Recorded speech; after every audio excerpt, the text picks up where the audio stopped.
as the Colorado Health Foundation can show, is really important for access to health services, and we at OEDIT definitely believe it's central to our economic health as well. So we're thrilled to see that investment and hope to see more and use them as an example. Another note for the investors in the audience, the IRS extended the 180-day investment period once again to place your capital gains from an OZ fund into a project. Any gains that would have needed to be invested on or before April 1st, 2020, they are now extended, and you can still place those until the end of March 2021. So that's very exciting. We had a recent event, and I'll turn it over to Mike briefly, on the topic of early childhood education. Mike, do you want to give the folks a quick recap of that? Sure, absolutely. We had an event back in the end of January that focused on investment in early childhood education, and we heard from a bunch of speakers who looked at the national environment for the needs of early childhood education in opportunity zones. We heard from investors, early childcare operators, and Governor Jared Polis also took a moment to join the call and talk a little bit about Colorado's emphasis on its priority and making sure that investment in early childhood is part of our program.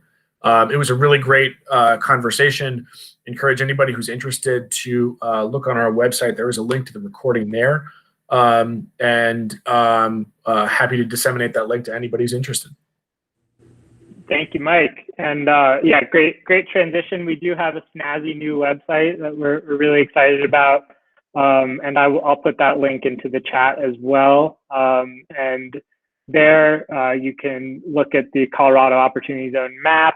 You can read about our grant programs, some projects that we're really excited about that we have in our news.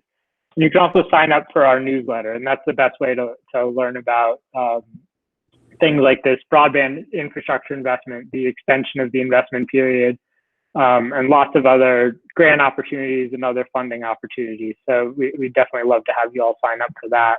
And I will share links for that in just a moment. And I'm going to very briefly turn it over to our colleagues over at the History Colorado group. Dr. Chris Bowles, would you like to say a few words just about what you all are doing on your side and how you work in conjunction with OEDIT? Yeah, thanks, Jack. Good morning, everybody. My name is Chris Bowles. I am the Director of Preservation Incentives Programs at History Colorado. This is a new kind of iteration of our State Historic Preservation Office, and includes the Historical Fund, the Certified Local Government Program, our state and national register historians, and eventually the tax credit program as well. And the idea is that the preservation incentives programs are really kind of the one-stop shop for people being able to access historic funding for historic preservation in the state of Colorado. But also we're looking at our kind of long-term 10-year goals that are currently in the works with our state historic preservation plan.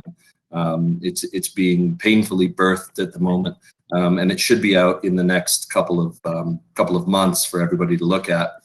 The state historic preservation plan will be focusing on sustainable development, and the triple bottom line of economic development, social development, and environmental development. And the idea is really that we will be reprioritizing funding, and that includes the State Historical Fund and tax credits, towards those projects that deliver a benefit for the people of Colorado. So rather than seeing preservation as an end in and of itself, we'll really be focusing on areas of similar to the zones of distressed communities, really trying to allow preservation to be a tool in the box for these communities to have positive impacts there. And so I'd be very happy to speak with anybody about that. We're very excited to still be in partnership with OEDIT on the historic tax credits, and we look for a more fruitful and rewarding experience in the future as we start to target communities that are distressed or disadvantaged. Thanks very much.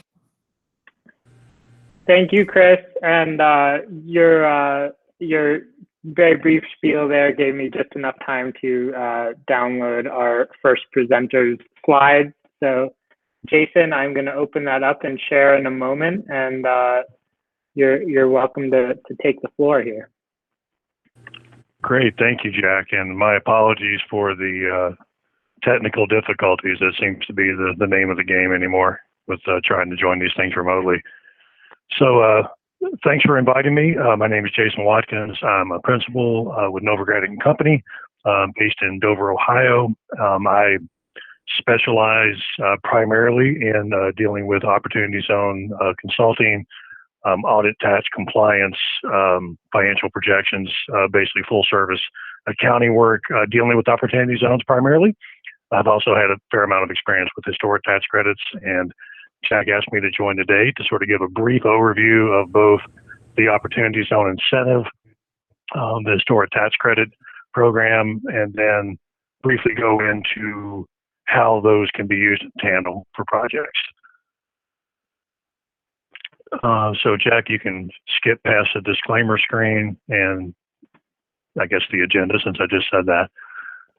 So the Opportunity Zones incentive was created as part of the Tax Cuts and Jobs Act back in 2017 at the end of that year. It had previously been a standalone piece of legislation, but then was incorporated into the Tax Cuts and Jobs Act. And the whole purpose of this is that various folks determined that there were just trillions of dollars of unrecognized, unrealized capital gains out there that could potentially be used to increase investment into low-income communities. And so this program, this incentive was created so that investors could realize capital gains and then defer taxation on those capital gains if they invested those gains into a low-income community through an Opportunity Zone fund. It was the first new national community investment program in 15 years when it was enacted. The first since the New Market Tax Credit Program was started in 2002. So then moving on to the next slide, what is a qualified opportunity zone? I've included on here a image of Colorado's opportunity zones. This is pulled from the Novogratz website. Actually has a mapping tool that allows you to enter an address, and that mapping tool will tell you if it's located, if that address is located within an opportunity zone. So basically, opportunity zones are certain low-income community census tracts that were nominated and designated by the governors of the states to become opportunity zones. There are approximately 8,700 census tracts throughout the United States and its territories. And then in Colorado, there are 126 qualified opportunity zone census tracts. And those are all in the darker green color on this screen. So the typical structure or the process that investors go through to defer a gain and to see these gains being invested into a low-income community are that the taxpayer realizes a gain. They make an investment within a required period of time into what is known as a qualified opportunity fund. That's an investment vehicle. And then that qualified opportunity fund is required to invest into qualified opportunity zone property. And that property can take the form of either directly owning property, such as rental real estate that's operated as a trade or business by the fund, or it can be an investment into a qualified opportunity zone business that then owns the property that is used in a trade or business. And I'll get into that more in just a couple of minutes. So the three main tax incentive benefits that investors can get from this deferral is initially a capital gain deferral. So a gain recognized, taxes are not due on that gain immediately. Secondly, is that if the investment is held for a certain period of time, then a portion of that deferred capital gain is forgiven. And then if the investment is held for at least 10 years before it is sold, then any additional gains that are inherent in that investment are forgiven. They're tax-free.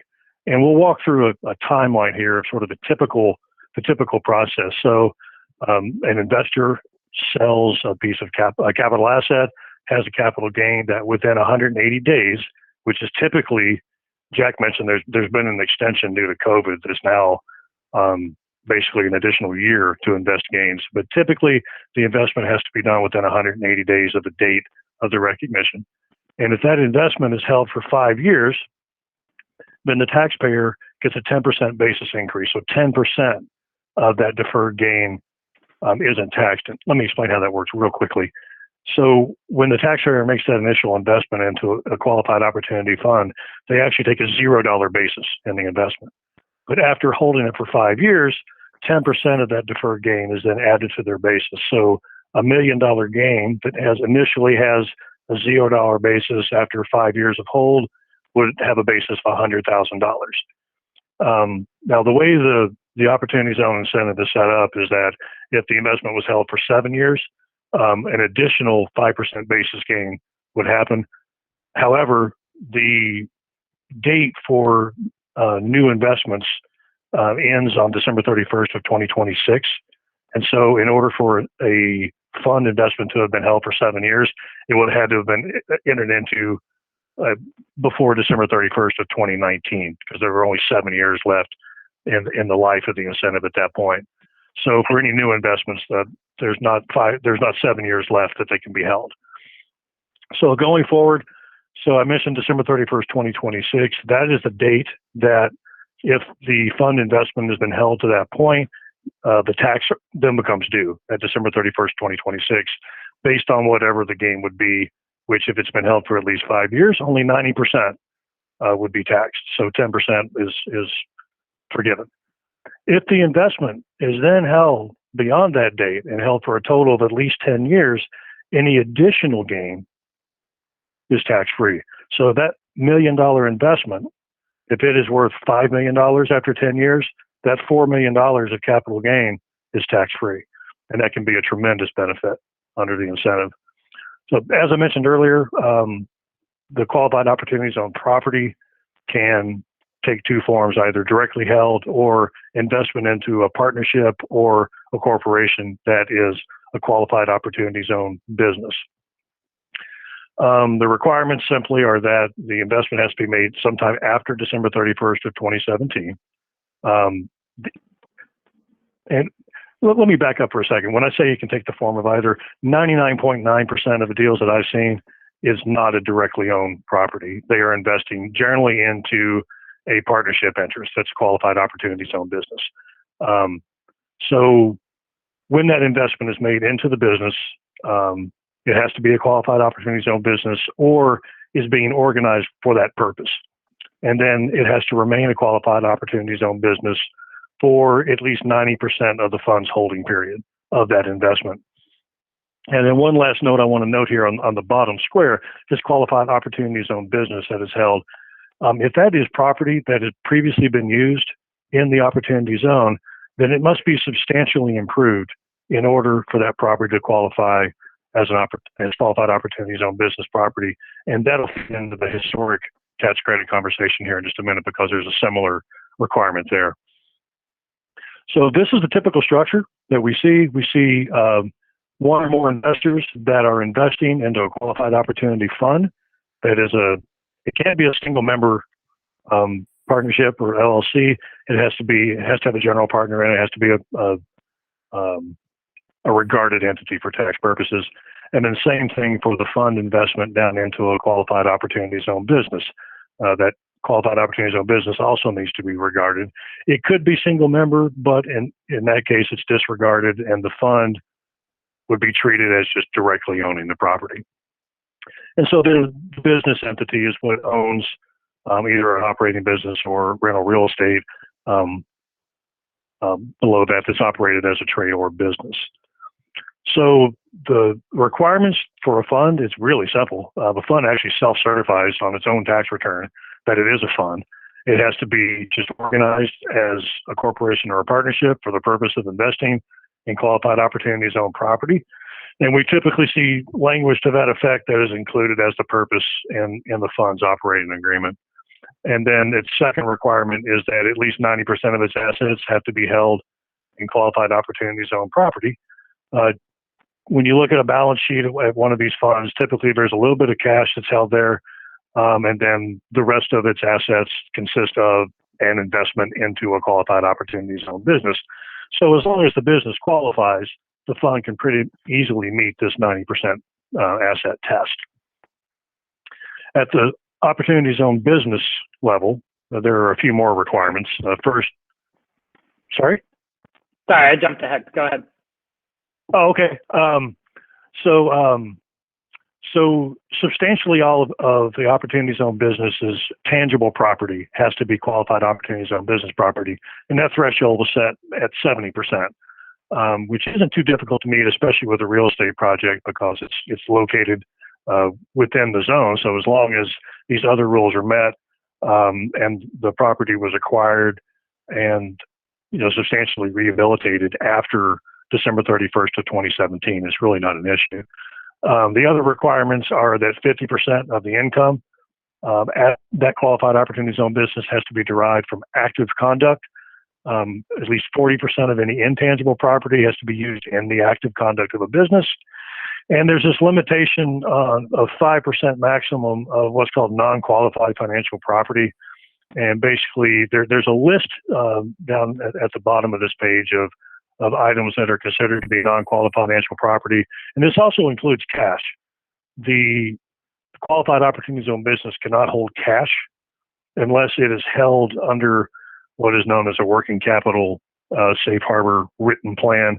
We won't go into all that because we don't have time today, but it can hold cash if the cash is earmarked for certain acquisition and construction purposes at that business level. Okay, so that's an extremely truncated review of the opportunity zone incentive, and then we'll quickly run through historic tax credits, the federal historic tax credit, which basically for a building to qualify, it has to be listed in the National Register or be located in a registered historic district and be listed as significant in order to be a certified historic structure.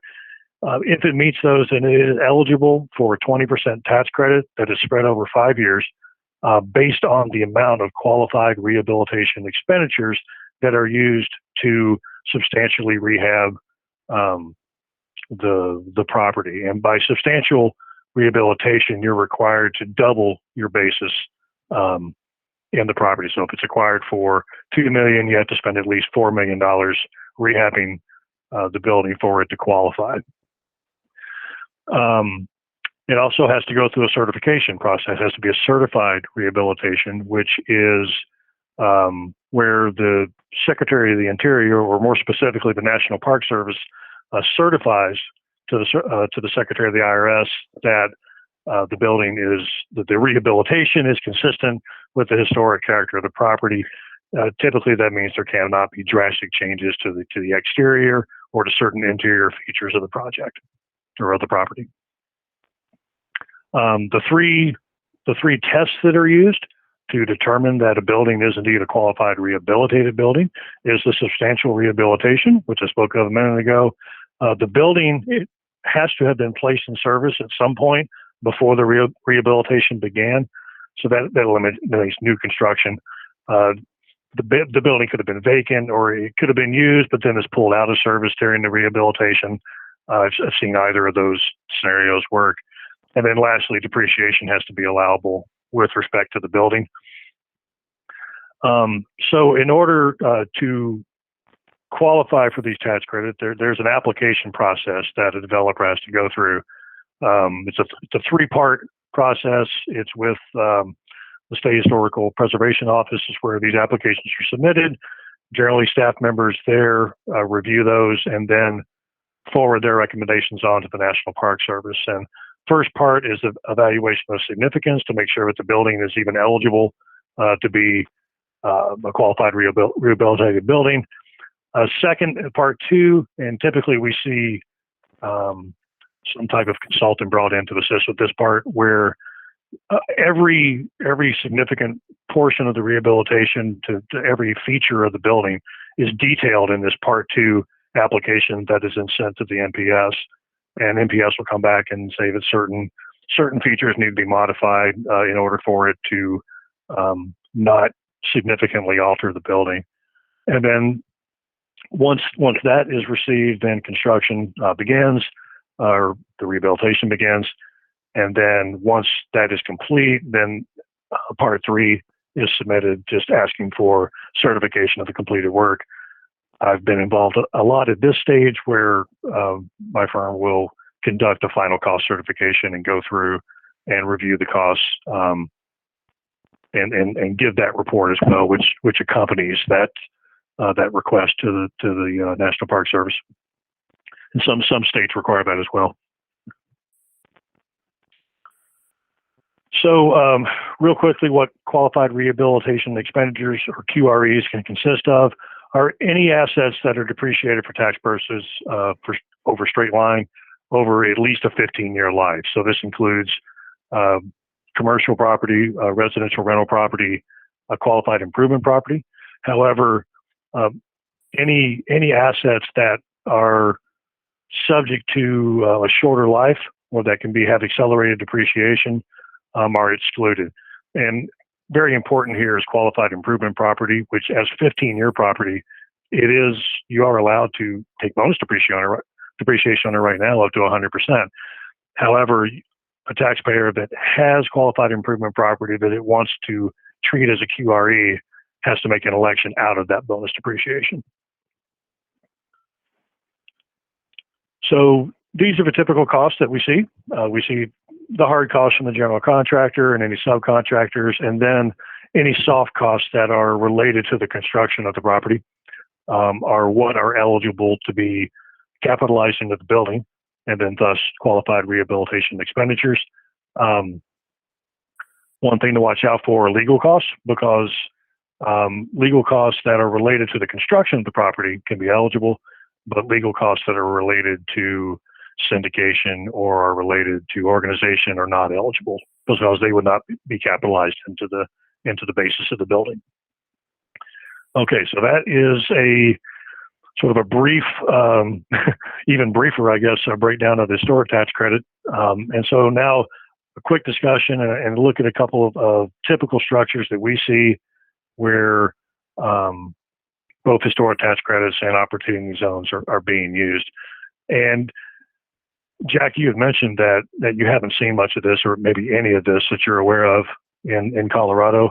And it isn't, there are some issues that make it a little difficult. And so let's just look at a couple of examples, and then we'll go into what some of the issues that are giving folks pause on twinning some of these deals. So first is a direct historic tax credit transaction structure, where you have a federal HTC investor who is also an OZ investor, has capital gains that they can use as some or all of this investment.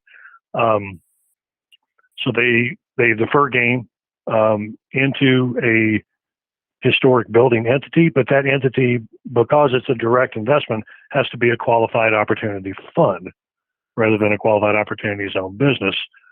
And so that can cause some issues, because you need someone, first off, you're limited to the 90% test. You don't get the 70% test that is available to a qualified opportunity zone business. So 90% of all assets have to be held in this good property. And there's also issues around being able to make use of the working capital safe harbor and some other issues. So we haven't really seen much of this, and we don't see this much typically anyway, unless we have individual investors who are able to use the federal historic tax credits. We haven't seen this much yet with institutional investors, who are typically the investors into these historic tax credit deals. A second example, which is probably more typical is a master tenant structure, where the master tenant entity becomes the qualified opportunity fund, because that is where the tax credit investor and the capital gain investor is investing into. Master tenant then owns a portion of the historic building entity, which is a qualified opportunity zone business. And so that structure is more likely, and I think we might have, I expect that we might have some movement on this as we find out more about how CRAs can be used in conjunction by some of the institutional investors, some of the banks, into opportunity zones, but there's still guidance to come on that aspect. So as far as the issues that we're asked about and things that we see that maybe are slowing up some of these deals is, can a master tenant qualify as a qualified opportunity zone business rather than having it treated as a fund? And that's going to be a no, generally, because if you recall, the qualified opportunity zone business is limited to no more than 5% of its assets can be held as non-qualified financial property. So any investment that entity makes, any prepaid rent or loans to the landlord would cause a problem with the non-qualified financial property. Secondly, with the landlord, if the master tenant is a fund, then the real issue is can the landlord qualify as a qualified opportunity zone business? And there can be some challenges there. One challenge is that the landlord cannot enter into just triple net leases. That causes the problem. So there needs to be something that makes that landlord an active trader business other than just triple net leasing to tenants. And then the last question is just sort of the value of the OZ tax incentive. You do have structure limitations. Keeping in mind that the historic tax credit has a 5-year compliance period. And typically the historic tax credit investors want to exit at that 5-year period. But in order to take full advantage of the opportunity zone incentive, that's a 10-year hold. So it might be that a 5-year deferral on capital gains and a 10% reduction in the capital gains tax is significant enough to add some additional juice to one of these historic tax credit deals. That has to be sort of reviewed on a deal by deal basis. So that's the investment holding period issues. And then lastly is just the value of the investment. Given that long-term master lease structure, is there expected to be enough additional gains that would be 100% forgiven to encourage that historic tax credit investor to stay in the deal for 10 years plus? And so, Jack, that's, I'm not sure if I went over or not. I may have gone over a couple of minutes there. Apologies. Actually, it looks like I went over 10 minutes, so sorry. Just checking to see if we have any questions in the chat. I think we're all good. We can follow up if any other questions come up. But Jason, thank you so much. This was very, very informative, and the only way to get these deals done is to figure out how to structure it. And yeah, great way to set the table for the conversation. So thanks again, Jason. Oh, thank you. Next up, we have the team from the Lathan Company presenting their historic project in Alabama. Lathan team, if you'd like to go ahead and hit present now and share those slides, we're excited to hear from you.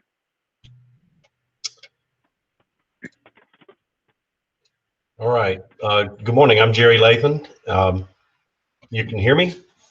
We can hear you. We don't have your slides up yet, but I assume that's coming. Okay. I think I hit present now. Let's see if you get it. Chrome wants to share the content. I said present now.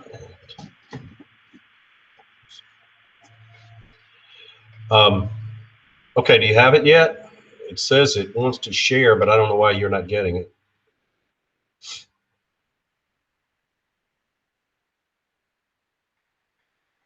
Jack, you're muted. Yeah, Jack, I'm not hearing. What's going on with you? If you send them to me, I can share them on my side. Otherwise, we can go slideless. We can do however you want. Well, if you'll send it, I don't know how it's. Sorry, it worked when we tried it a few minutes ago. So I'll start talking while we figure out what to do with the slides. I'm Jack. Beg your pardon, Jack? Go right ahead. Sorry. It's all right. I'll start with a little intro about who I am and what we do, and then we'll try to get the slides up about our project. Lathan Company is based in Alabama. We're in Mobile, down on the coast, and we operate across much of the Southeast. We also have a Washington office. We are essentially a historic restoration contractor, but we have migrated into the full development services area. And so we are both a contractor, a developer, and in this case, the project we're going to talk about today, we're the end user. So I have formed a partnership with someone in the senior care business. And the project we're going to talk about in a few minutes is in Heflin, Alabama. Heflin is located along Interstate 20 between Birmingham and Atlanta, about halfway through, right on the Alabama-Georgia line. And our project is an old high school built in 1936. We also created an opportunity zone. An OZ fund, my partner and I did. The opportunity zone legislation passed at the end of 2017. It became law in early 18 as we were putting this project capital stack together. And we decided to take advantage of that and make our own investment through some gains we could realize on other property. So, Jack, do you have my slide yet? Can you? I do not, but I can, in the meantime, in the small world of OZs, I know Novogradac covered your project. I do have handy their little info sheet on your project, so we can at least show some images if you'd like that. Okay. It says Chrome wants to share the contents of the screen with me, Google. Choose what you'd like. I'd like to share it. It's only giving me the option to cancel. So, all right. I don't know why this isn't happening this time. Sorry, guys. All right. So I'll try to keep moving. Really want you to see these slides because it's a beautiful restoration project.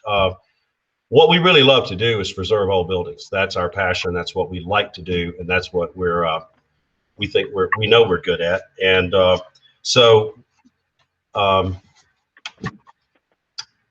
Heflin High School, Cleburne County High School was built in 1936 in a small community called Heflin, Alabama. And here we go. There's our opening slide. You can go to the next slide if you'd like, Jack.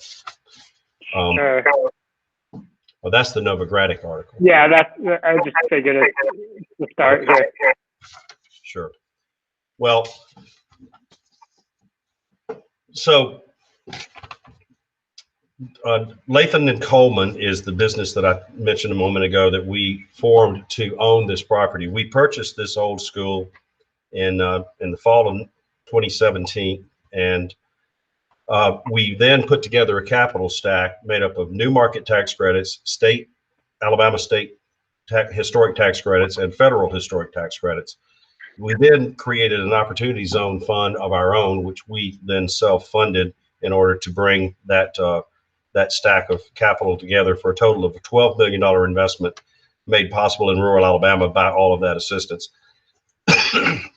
The assisted living facility will house 39 residents when full, and the memory care facility we built alongside will house 16 additional residents where we will offer special skilled care. In total, Carolyn Oaks Heflin, which is our operating name, will employ 40 staff members and provide full-service meals, laundry, hosts a beauty salon on the site. The residents can also enjoy time in the bistro, coffee shop, chapel. We have a theater, garden trails. Opportunity Alabama is a nonprofit based in Alabama that helped us put together the capital stack and was instrumental in development of the early stages of this project. The project has been recently completed and is open. We opened with about 40% of the units committed in the first 30 days, so we're excited about how the community is welcoming it. And we've hired a majority of the staff. We've also broken ground on a second project, very similar, nearby in Alabama, in a community called Lincoln. We've purchased another old high school, and we have found that old high schools have the basic structure that really converts nicely for senior care. You've got wide hallways, community space, meeting areas, and an on-site food service. So the old classrooms cut in half roughly, make very nice senior care apartments for assisted living or specialty care, even independent living. And then very often the community has a deep attachment to the school. Many of our residents in Heflin actually went to school there. Wish we could show you those slides, because we found the old class composite photos from the 40s and the 50s and the 60s. And so some of the same folks in those composite photos, we use those as part of our art. They're back up on the walls in the hallway of the facility. And many of those folks are moving back into, so it's kind of a nice circle of life feeling. I can't tell you how warmly this has been received by the community. They're so excited. It was a real senior care desert out there. It's a small rural area, only 14,000 people in the county. And to be able to bring a $12 million investment and provide senior care where they can age in the community, the difference in being able to have your senior loved one there at home is all the difference in the world in quality of life for them and the family. Having been through this myself with my mother, we had some memory problems. I can tell you, it's just really important to be able to have visiting opportunities and be able to get more frequent visits. There's just a world of difference when you can run by and have lunch, which we encourage. So with that, there's also one other opportunity zone structure that we are working on now with a historically black college, also in that same region of East Alabama. Talladega College is a HBCU, and they actually have 3 different structures that we're bringing together under a opportunity zone structure, and some other historic tax credits to restore some fantastic old buildings and really help highlight a key role that they've played. I won't get off into the weeds on, but they had really some cool history related to the civil rights developments of the last century and their progress through that. And we're working closely with them now to get that project up. So I see you've got my slides on now, and you've just ended with our contact. So look, I get excited about historic restoration. I love it. I'd just like to encourage you, if you have questions about any of this stuff, we use Novogradac. You just saw the story that they printed in their magazine about the technicals, and Jack did a good job of covering how you qualify for tax credits. So I know about that, but I'll defer. You've heard that. So what we like to talk about is what we can do with your old building, how we can help you find an answer for it, how we can repurpose it. And so growing out of this, we've become more than a construction company now. We started a development arm, and we are happy to offer consultations to anyone who has an old structure and is looking for possible answers. We hear really neat, cool repurposing ideas all the time now, and we enjoy it. So I'll be glad to stop and take questions. Jack, if you think I skipped over something, or you want to highlight anything, please feel free. No, I think that was great, and glad we were able to get the slides at the very end there. I will be sure to, with your permission, I'll share those out afterwards so folks can review the pictures. We did get a question from Super Dave Rains about how he set up his capital stack. I'll go right up to that slide here. And do you have any comments on that, Jerry? Sure.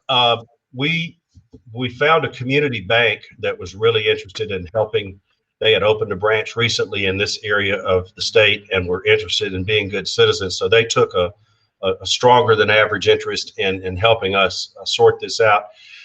The Alabama's tax credits combined with the federal tax credits, as I'm sure you're aware, can be monetized. You can hold them yourself and use them yourself, or you can sell them and discount and use that as part of your equity contribution.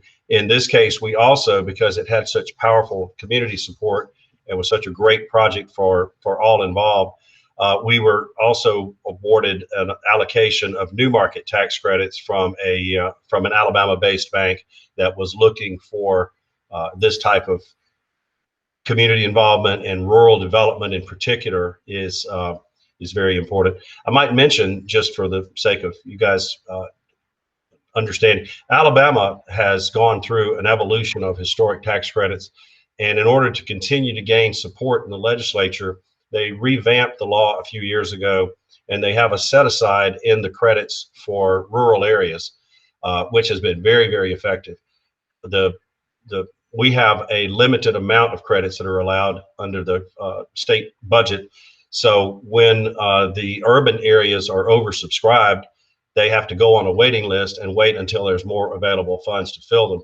Because that was crowding out rural development, they set aside 40% for the 60 smaller counties. Alabama has 67. So the 7 larger counties that have pretty good urban areas were put into one bucket, and they compete for 60% of the funds. 40% are set aside for the rural areas, which I think is a fantastic idea. We're using it again in Lincoln, Alabama. We're going to have it available at Talladega College. It worked for us here. So I'm sorry, your question was capital stack. So you see it there. There's $7.4 million of bank finance debt, 2.7 million net of state and federal tax credits, 1.3 in new market tax credits. My partner and I funded 600,000 of cash from other gains on other projects. And I think I saw another question. Looks like that question is not directly related to your project. I think that that can be answered within our intelligent fellow audience members. So, barring any other questions, Jerry, I want to thank you very much. I'm sorry about the technical difficulties, but glad we were able to get those slides up at the end. And again, we'll share those out after so everyone can see those great pictures. Thank you very much.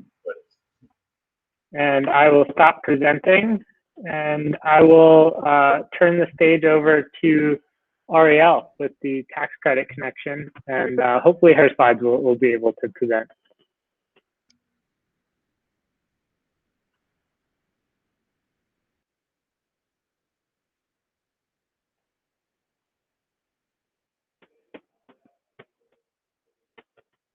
Ariel, you are on mute. Thank you. So when I go to present now, do I want to say entire screen, window, or tab?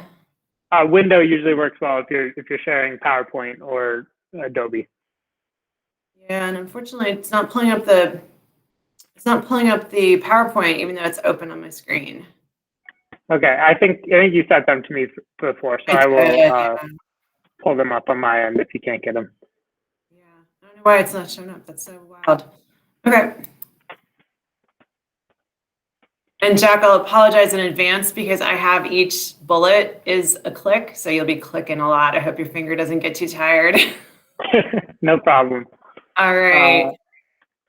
Well, I'm excited to be here. It was really great to hear from the other presenters and get some inspiration about projects that are happening. And I hope that the next time that OEDIT does this presentation, we'll be able to have some success stories here in Colorado as well. As excited as I was to hear about our friends in Alabama. So my name's Ariel Steele, and my company is called Tax Credit Connection, and we work with Colorado State historic, environmental, and conservation tax credits. So talking a little bit about why we're here, why do we care about this? So Colorado has huge incentives for building owners to rehabilitate historic structures, especially commercial structures, which is what I'm going to be talking about today. The maximum commercial tax credit is $1 million per year, depending on your costs to rehabilitate your project. The credits can be used by the building owner, or they can be sold for cash. So they can be turned into money. So if you happen to be a nonprofit and you're doing a project, or if you're just a for-profit company that has a lot of expenses and you don't need credits for a while, you can sell those and turn them into cash. And that's what our company does. So we'll start with a really quick overview of what are qualifying historic structures under the Colorado program. And it has to be obviously a Colorado property, which kind of seems basic, at least 50 years old. It can be either on the national or state register, or if the jurisdiction that you're in is a certified local government, it can be landmarked by the certified local government. It can be either listed individually or a contributing property to a historic district. And it can even be listed after the application's been submitted, but it needs to be completed before the issuance of the credits. So you can be doing the rehab work simultaneously with the landmarking, which is kind of nice. So we can go on. So what are tax credits? Probably everyone on this call knows what they are, but just very quickly, they're used against your taxes dollar for dollar. So it's a lot like a gift certificate to the Colorado Department of Revenue, and they're more valuable than a deduction. So if any of you, are more familiar with deductions where you write them off, those only are as valuable as your tax bracket. These are actual dollar for dollar. So we'll go on to the next slide. So the requirements to qualify for the commercial historic tax credits in Colorado, you have to either be a property owner or a tenant. And if you're in an urban area, you have to have at least a 39-year lease. If you're in a rural area, it's only a 5-year lease. You can be under contract to buy, or you can be a nonprofit if you're the nonprofit's the owner or the tenant. And so the difference between urban and rural areas for our purposes are if your city or county that you're in has more than 50,000 residents, you are considered urban. If you have fewer than 50,000, you're considered rural. And then the whole Denver Front Range metro area is considered urban, even if you're in a small community within there. So, okay, let's go on to rehabilitation expenditures. We've talked about that a little bit already, so I'm going to just go ahead and skip that whole slide. Let's go on to the next one. It's exact same rules as for federal. So Jason did me a favor by going over that already. The Colorado program is run by 2 agencies together. And so History Colorado has the role of reviewing all of the architectural plans and making sure that those Secretary of Interior standards are met. OEDIT, or the Office of Economic Development and International Trade, administers the more technical part of the program, the dollars and cents, and the administrative parts. So in order to fund these 2 agencies in administering this program, there's fees that are paid by the applicants. And so there's an initial fee when you first apply that's very small. It's $250 to $500. And then the more substantial fee is paid when you actually get your certificate issued, and that's a 3% fee. So we can go on to the next slide. And I've noticed Joe Saldivar put some notes in the chat, so be sure to take a look at those. Thank you, Joe, for having my back here. I appreciate it. So if we're going to talk about a non-rural tax credit first, so that would be an urban area. And the formula is 25% of the first $2 million in expenditures, plus you can get 20% of expenses over $2 million for a maximum credit of $1 million.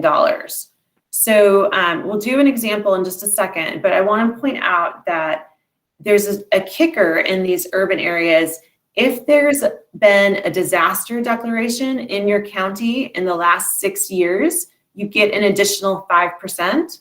And COVID-19 is statewide disaster for us. So that has given every county in the state the 5% kicker. So here we'll do an example of an urban county with a disaster declaration, because we all have it right now. So if it's a total of $3 million in qualified expenditures, the first $2 million are at 30%, because it's a 25% plus the 5% kicker for the disaster. So that would give you a $600,000 credit. And then the last $1 million at 25% would give you a $250,000 credit, for a total credit on your $3 million project of $850,000. So that's the urban area. So then we'll do the same calculation in a rural area. And so if you're in a rural area, you get an extra 10% for being rural, but you don't get the 5% on top of it. So if you're in a rural county or a rural city, it doesn't make any difference if there's a disaster or not. So you have 35% of the first $2 million in expenses and 30% of expenses over $2 million, again, to the max of $1 million per project per year. So in our example, I'm sorry, there's a typo in the slide. It should be $3 million in total qualified expenditures, just like the previous slide. The first $2 million is going to be at 35%, and that gives you $700,000.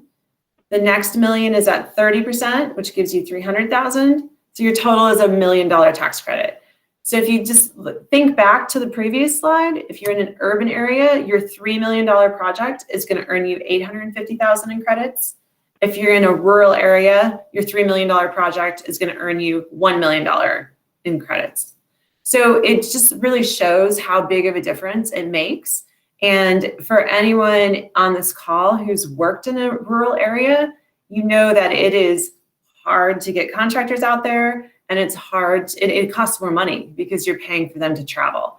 So I wanted to just make sure you guys, I want to highlight why it's so important that we gave that incentive to our rural neighbors, and I'm really grateful that we did. So going down to the next one, the application process. There's 3 applications for the state. The first one, and it's all done through OEDIT, and the first one is the qualifying questionnaire, which is a very simple, just to make sure, is your building over 50 years old? Some of those things, so you don't waste your time with the rest of the application if you don't need to.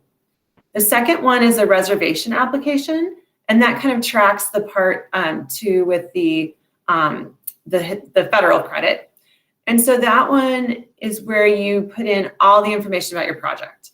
First of all, why you qualify, what you're planning on doing, your before photos, construction drawings, all of that. And that gets really scrutinized by History Colorado to make sure that your project will qualify and that you're not wasting your time thinking you're going to get credits and then you won't end up getting them in the end. And then that has an application fee associated with it, as well as progress reports that you'll give every 18, it's starting at 18 months and as far into the future as until you finish the project. The last step after you've finished all of your work is the issuance application. And so that requires the issuance fee that we talked about, the 3% fee. That application will include your after photos showing that you completed the work, your costs that are certified by your CPA, and that's going to be, and a few questions, but that's going to be a much simpler application, but you'll have had to do a lot of work to get to that point. So go on to the next slide. So you can include expenses that you incurred up to 24 months prior to your reservation. I don't suggest that you do your application after you've already started work, but if you have to, for whatever reason, you still can go backwards 24 months. And you also, going forward, you have to spend 20% of your qualified expenditures of what you've estimated within the first 18 months after your reservation. So you got to find the Goldilocks zone. Like, you don't want to do it too early where you can't get your work done within 18 months. You get 20% of your work done. And you don't want to do it too late to where it's after the 24-month period has expired. So there's that sweet spot. Go ahead and go down to the next slide. So the final step is the issuance application. We talked about that a little bit already, so we can go ahead and go past that slide. And go on to the next one. So these credits can be sold. So I want to talk a little bit about that because it's unique to some of the other kinds of credits out there. And so as a recipient of a credit, you have 10 years to use it yourself, or you can transfer them, and our sellers are receiving approximately 85 cents on the dollar for selling those credits. And so if they sold $1 million tax credit, they would receive $850,000 in cash. So it really helps to make the project go forward. And these are especially helpful for nonprofits that can't use these credits themselves. So we're really grateful that they're transferable. Go ahead to the next slide. Some rules on timing. you can sell the credits up until April 15th to be used for the previous year's taxes. So, and then I always like to remind you that you can sell some, sell all, or keep them all for yourself. Next slide. So what the heck do tax credit brokers like Tax Credit Connection do? Why are we involved in the process? So we help with all of the application processes with OEDIT. So we'll upload all the documents for you, fill out your application for you, do those kinds of things. We have a wait list of qualified buyers. So when the time comes that you're ready to sell your credits, it usually takes about 2 weeks from when you have your certificate and tell us you're ready to sell for you to have the money, which is really nice because I know the rest of the project takes a lot longer. And we guide everyone through the process and submit all the paperwork to OEDIT. So that's basically what our role is. And last slide is basically going over what we just talked about. It's an extremely generous tool that we have here in Colorado. $1 million total credit that you can get. They're available for commercial structures. You can use it towards your tax bill or you can sell it for cash. And then the very last slide is just questions with my contact information. And I'm happy to answer questions you have right now.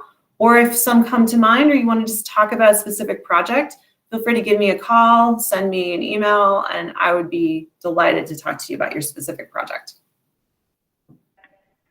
Thanks a bunch, Ariel. I think we are without any immediate questions for you. So we'll, if you want to put your contact information, I know it's up on the slide now, but if you want to put it into the chat, and I can share it out after as well, and we'll be sure that any questions come your way. Thank you so much. That was really helpful. I'm going to stop presenting. And our next presenter, we'll see if we can make the slides work for him, break the curse, is Alex Rudolph from the city of Durango. Thank you, Jack. Thank you, Ariel, and all the previous presenters. Let's see if I can get the slide going. Can everybody see that?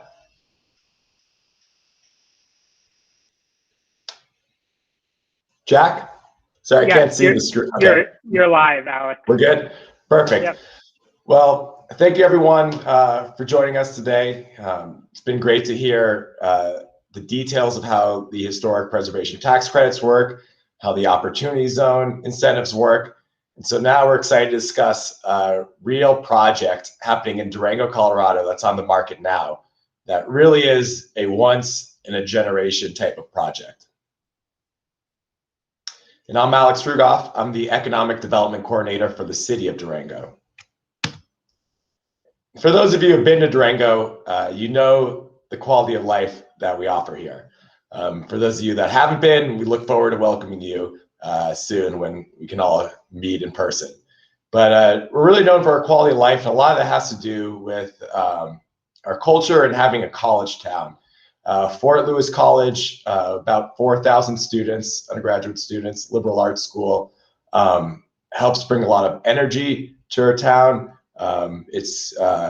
Fort Lewis has about 20% Native American, so it brings a lot of youth and keeps our town vibrant and diverse and brings a good mix to our town. Fort Lewis is recently invested in about a multi-million-dollar health sciences project.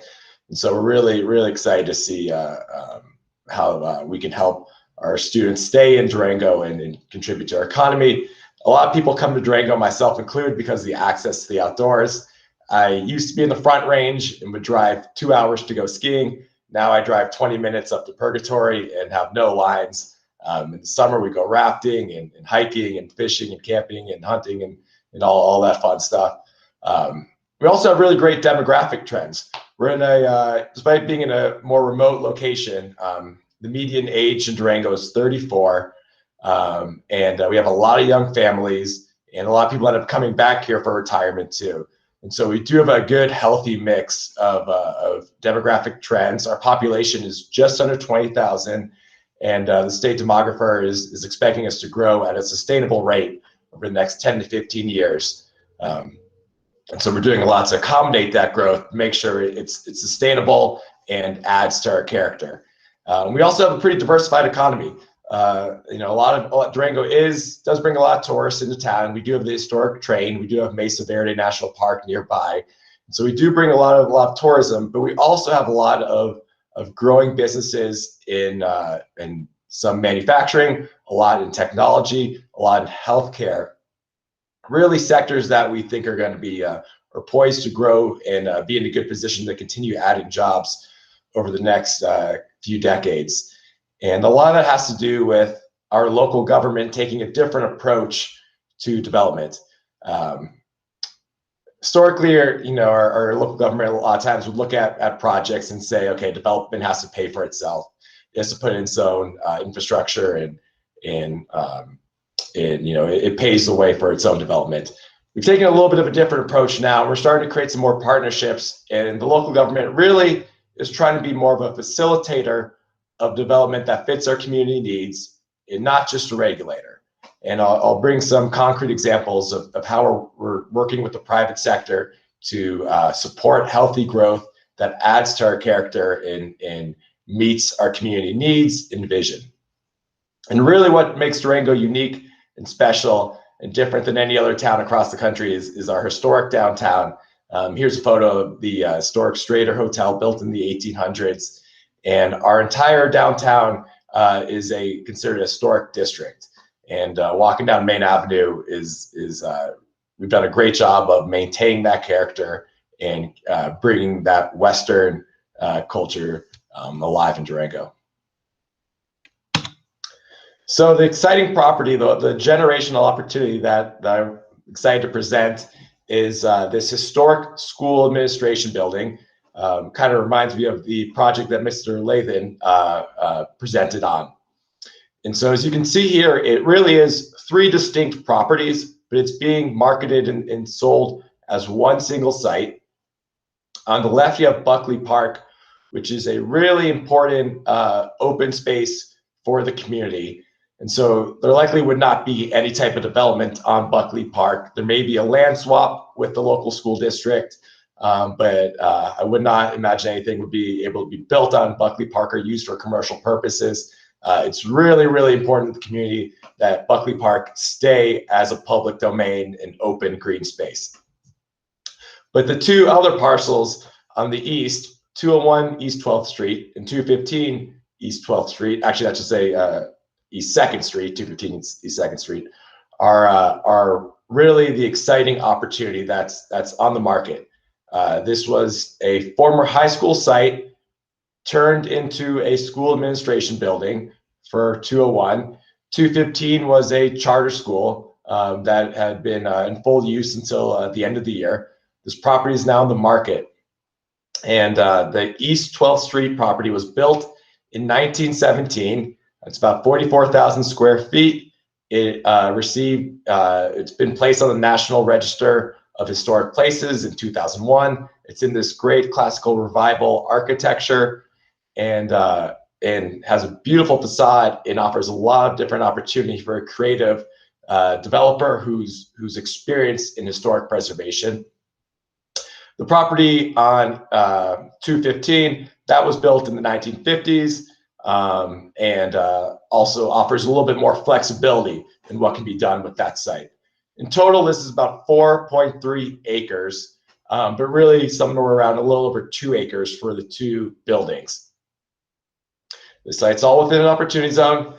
As I mentioned, the 201 is on the National Register of Historic Places, and so would qualify for some of these state and federal historic tax credits that we've discussed. And you all pay to sign up for an opportunity zone and historic preservation presentation, but I'm going to throw in a little extra bonus and talk about tax increment financing, TIF, which is a very valuable local property and sales tax incentive that can also be layered on to help make this project pencil out. As I mentioned, this property is in an opportunity zone. That orange map is the opportunity zone for Durango.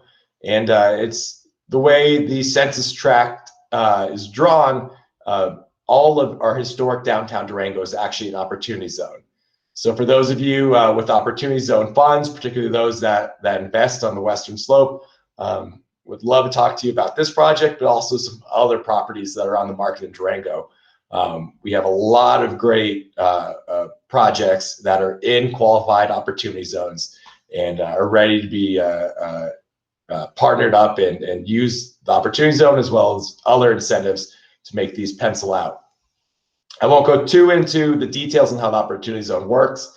I know just enough to be dangerous, but a little too much to get myself into trouble. So that's where I would refer you to Jason and any lawyer or accountant to help you structure these deals.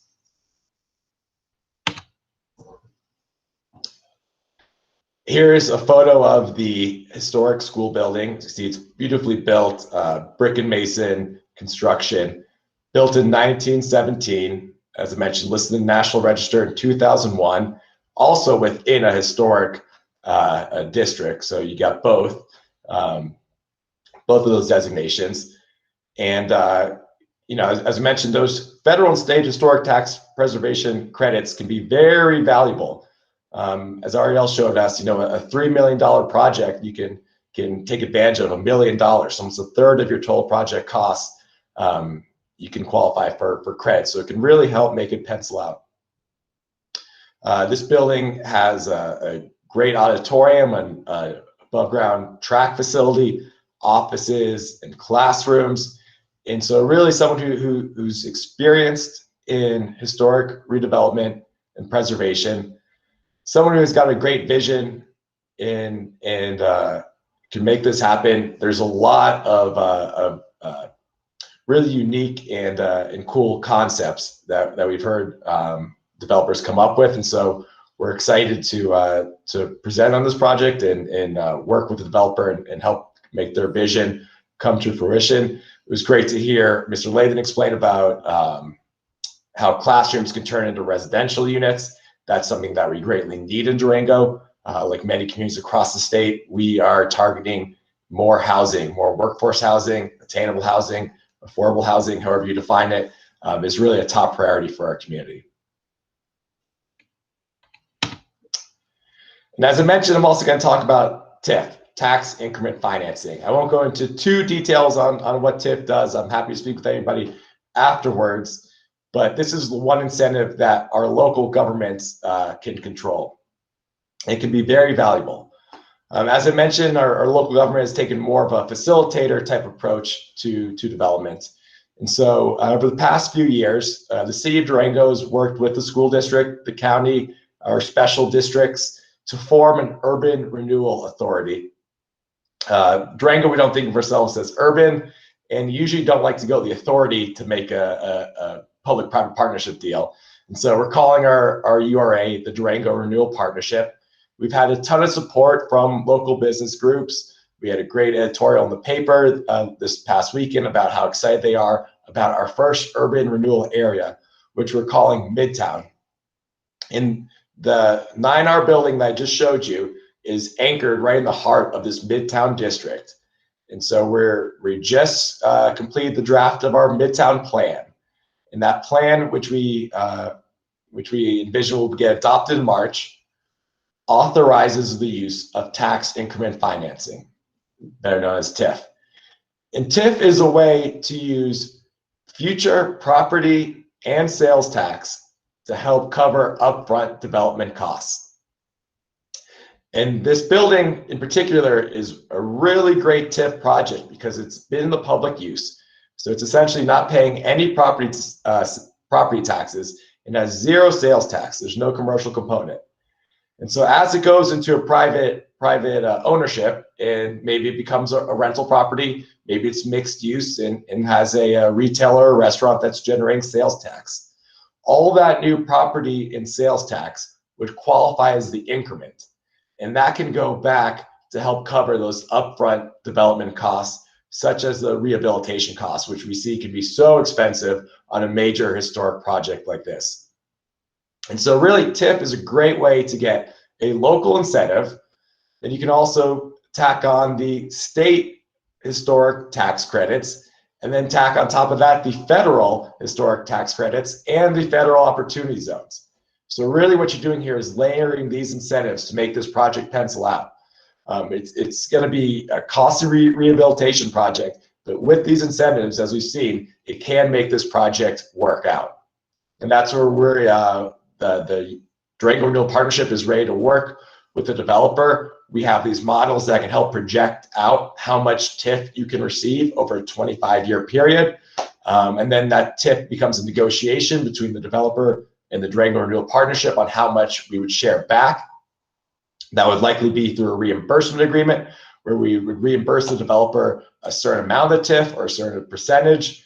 The developer would then take that to their equity partners or to a lender, such as the bank, to get the upfront capital to help make the project complete. Then it comes online, starts pouring in property and sales tax that can then flow back to the developer to help with those upfront costs.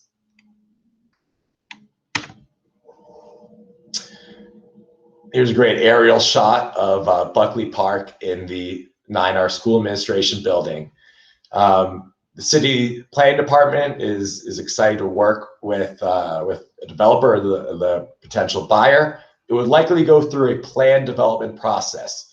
Right now it's zoned as public use, and so we would likely make this a planned development. And the PD agreement allows for some flexibility in terms of use, flexibility around parking. We recently changed our parking requirements for multifamily developments. I'm trying to bring it more in line with communities across Colorado. We have pretty high parking standards, and so we've lowered that actually in the past week through council action. And this is a really important piece of our community. It's in the heart of downtown. There's a lot of support for how this can be shaped. And so what the community would see and what a successful applicant would probably bring forward would likely include some type of housing, and ideally a workforce housing. So either making these units deed restricted or bringing the construction costs down so that someone making between 80 to 120% of area median income is not spending more than 30% of their income on these housing units. We'd also like to see some type of mixed use project, particularly some commercial component on the main floor, ideally going towards local businesses. There's a former school just a block away that was readapted into office space for local businesses and artisans and nonprofits. And it's been a really successful project and really kind of captures the community spirit. And that has a lot of support. So I think if a developer came up with a great concept that brought in some mixed use components, some commercial component to support our local businesses and had some workforce housing on top or some type of housing on top, I think that would really go a long way in getting the community support behind it and helping getting it through the Planning Commission and City Council. As city staff, we're here to help you with that process, but ultimately it is going to be a public process. And so it will have to go before boards and commissions. There will be community meetings. And so it's going to take a very thoughtful developer and buyer to redo this project who's willing to spend some time and has a vision and wants to bring the community into it. I think there's so much potential. There's no more properties like this really in downtown Durango that are going on the market that are in such a great location in a town that's growing at a very steady and sustainable pace. And so we're really excited about the opportunity this could bring and about working with a creative and thoughtful buyer and developer. So here's my contact information. Yep. Go ahead. Here's my contact information up here on the left. It's also being, we've got the broker's contact information too. It's a great partnership between CBRE, a really global real estate firm. We also have our local realtors, the Wells Group, are partnering. So we have that local knowledge, but we're also marketing this out across the country. So we've got the broker's information there. Please feel free to contact me with any questions. I think it's a really exciting project, and I can't emphasize enough how much potential this brings for someone who's experienced in historic preservation and wants to do a great project in a great town. Thanks so much, Alex. And we are without questions, although I think you do have a couple of follow-ups. to do on the side via the chat. And yeah, that's a beautiful building, and would really make a great example of both the OZ and the historic tax credit program to see that revitalized and reimagined. So thank you very much for sharing that with us, and we're excited to follow your URA process as well. Terrific. Thank you, Jack, and thank you everyone for your time. So that leads us to our final presenter.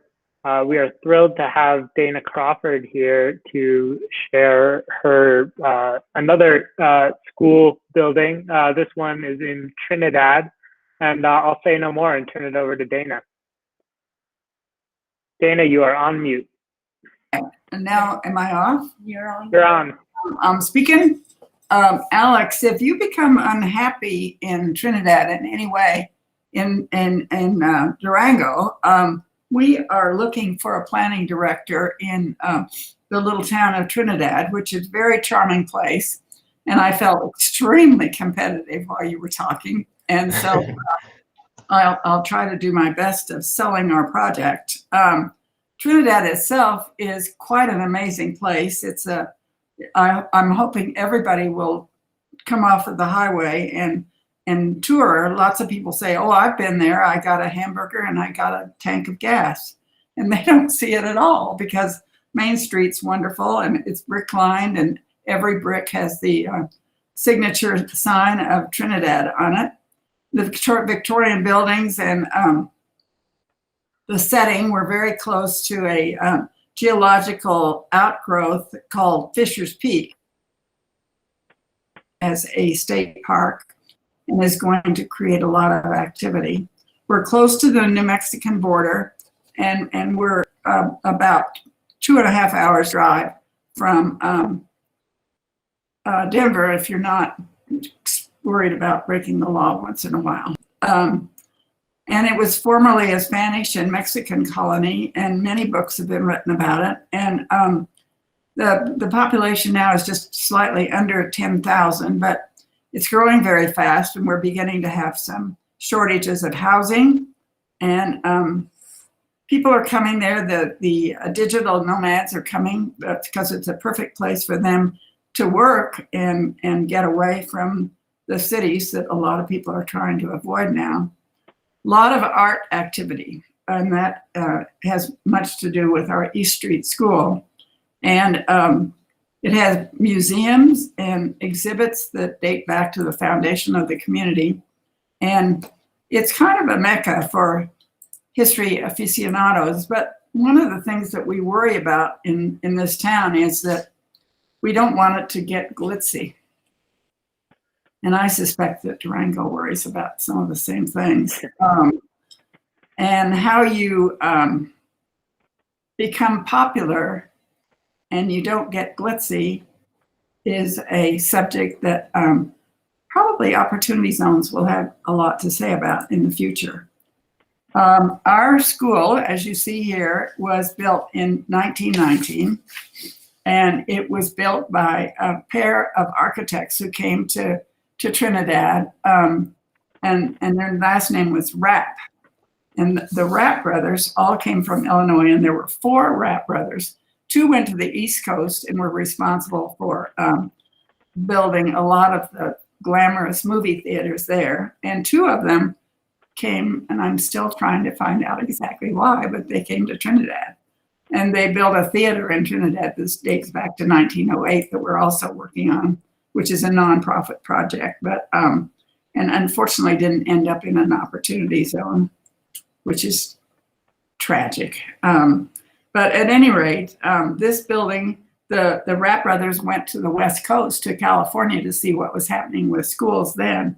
And so this building itself, in terms of its design, is influenced by that. And it's a big 2-story U-shaped building. And if we show another slide, we'll see a picture of an interior classroom that will be converted into artists' live-work studios. So we know whether this gets described as commercial or residential, I guess remains to be seen, but the overall building, the lower level, is going to be where the school cafeteria was, is going to be a culinary arts school, and also a place for people who live and work here to feed themselves. And it also will have a small manufacturing site on the lower level. So those are definitely qualified as commercial. It is definitely in an opportunity zone, and it has an estimated project cost of $6.5 million.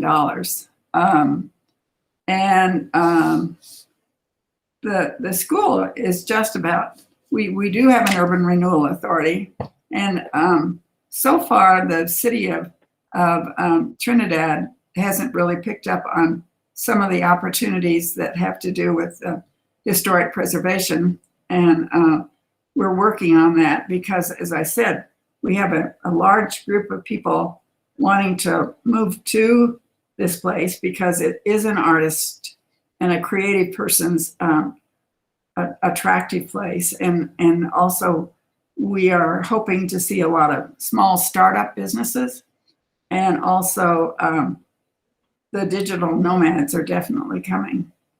So I'd be happy to answer any questions about the school. We are talking about starting construction July 1st in order to qualify for a state program that is looking for buildings in rural areas that will have a big impact on the community. And certainly this will. It's not downtown, so it's not in the historic zone. In downtown Trinidad, we have an historic zone, and it's overlaid with a creative district zone that Colorado also has a fabulous program for creative districts. But this will be a place that will attract a lot of visitors too, and it has parking, and it's high up on a hill overlooking the city, which is it's just a fabulous view, and then we have views of the mountains too. So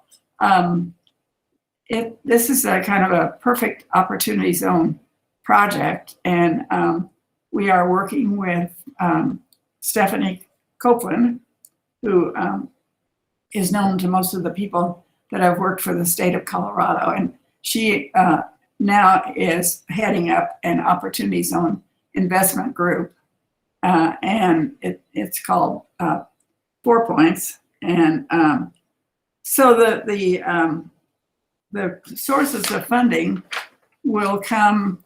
We're attempting. There are no new market tax credits in Trinidad, and so we're trying to qualify this building for the new market tax credits. There will be an impact fund coming forward from the state of Colorado with the idea of helping to incentivize and generate activity. We're looking for an historic tax credit loan, bridge loan, and the original people, investors in this project, will probably leave some equity in, and then, as I said, opportunity zone equity will be coming in. So that adds up to the stack of money needed of $6.5 million, and I would be very happy to tour you of this project, and also to introduce you to a fascinating community. Thank you very much. Thank you so much, Dana. That's what a great way to end the our webinar today. We did get a question clarifying. I know you mentioned the creative district, which is a OEDIT program we're very proud of. Is this also part of the Space to Create program, or is that? No, the Space to Create program was initiated by a group of artists and city leaders, particularly Tara Marshall, who was a development director on the staff of the city for a while and now heads up the Department of Local Affairs in Colorado District, down in the southeast part of the state. And it was a tax credit project that the Royal Bank of Canada helped put together. And I have read a history of it. And honestly, I mean, we shouldn't laugh about these things because they're so complicated. But if you don't have a sense of humor, you definitely should not get into this business, right, Jerry? So the Space to Create is finished. It has 41 units downtown, and it's a combination of new building and old buildings. It really encompasses one full block of downtown, which is certainly the historic district, Main Street, and people are moving in. That some of the requirements for people to qualify to move in have turned out to be difficult in terms of the average median income that's required. So there have been a lot of bumps along the way, but once again, I read this report from the Royal Bank of Canada, and knowing as much as I do, and I always need to learn a lot more, but I just found myself laughing because the role of a developer is sort of like being a juggler, and you're just juggling things all the time. And when you look at the sources of these funds coming from all these different directions, and with the opportunity zone, and use tax credits in many, many different ways, but they all have different requirements. And so sometimes I have to have a cocktail. Let's end on that note. Thank you very much, Dana. I couldn't agree more that in this business, a sense of humor, the ability to juggle, and the cocktail are all essential. Thank you, Dana. Thank you, Alex. Thank you, all of our presenters. This was really informative. I will be following up with the recording as well as some materials to share from each of our presenters. This was wonderful. Thank you again, everyone.